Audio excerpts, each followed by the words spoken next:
A ver, yo diría que efectivamente la gobernanza en el ámbito subnacional es un tema del todo complejo. Hablar de gobernanza ya es complejo porque nos introduce una dimensión bastante distinta de cómo normalmente hemos tratado los temas de descentralización.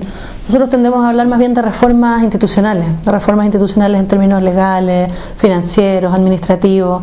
Y la gobernanza, por definición, involucra arreglos institucionales más complejos que la pura cuestión institucional.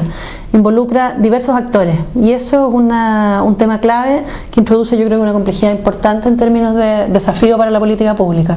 No es solo la dimensión institucional tradicional, gobiernos regionales, municipios, actores públicos, el que está involucrado en esta conversación, sino que la sociedad civil, las universidades, los empresarios que tienen muchísimo que decir al respecto. En un escenario así, donde hablamos de arreglos institucionales más complejos que la mera cuestión tradicionalmente institucional, yo diría que hay al menos dos desafíos claves. El primero tiene que ver con una reforma del aparato estatal que trasciende a la sola clase o a los solos niveles subnacionales. Normalmente los esfuerzos que hacemos en temas de descentralización y por lo tanto enfocados hacia el desarrollo regional tienen que ver exclusivamente con reformas que apoyan, fortalecen los municipios, los gobiernos regionales. Aquí hay que pensar en el Estado en su conjunto, en el nivel central del Estado, diría yo, más incluso que en los gobiernos regionales o que en los municipios. Podemos hacer, y ayer lo conversaba con el equivalente al subsecretario de Desarrollo Regional de Perú, respecto del esfuerzo que ellos han hecho en temas de traspaso de competencias.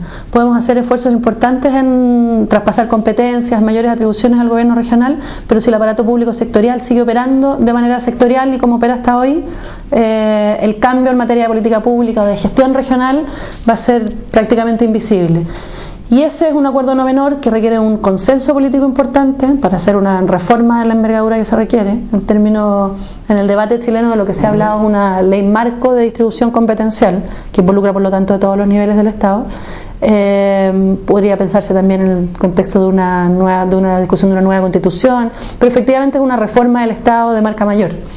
Por lo tanto, un desafío que no se resuelve con esfuerzos concretos en temas de descentralización. Bueno, eso un poco por arriba. Y por abajo, desde el lado de la sociedad civil, de la ciudadanía, yo diría que tenemos un segundo desafío importante, que es generar demanda desde los niveles subnacionales. Generar demanda de descentralización, demanda de autonomía, demanda de espacios propios de desarrollo.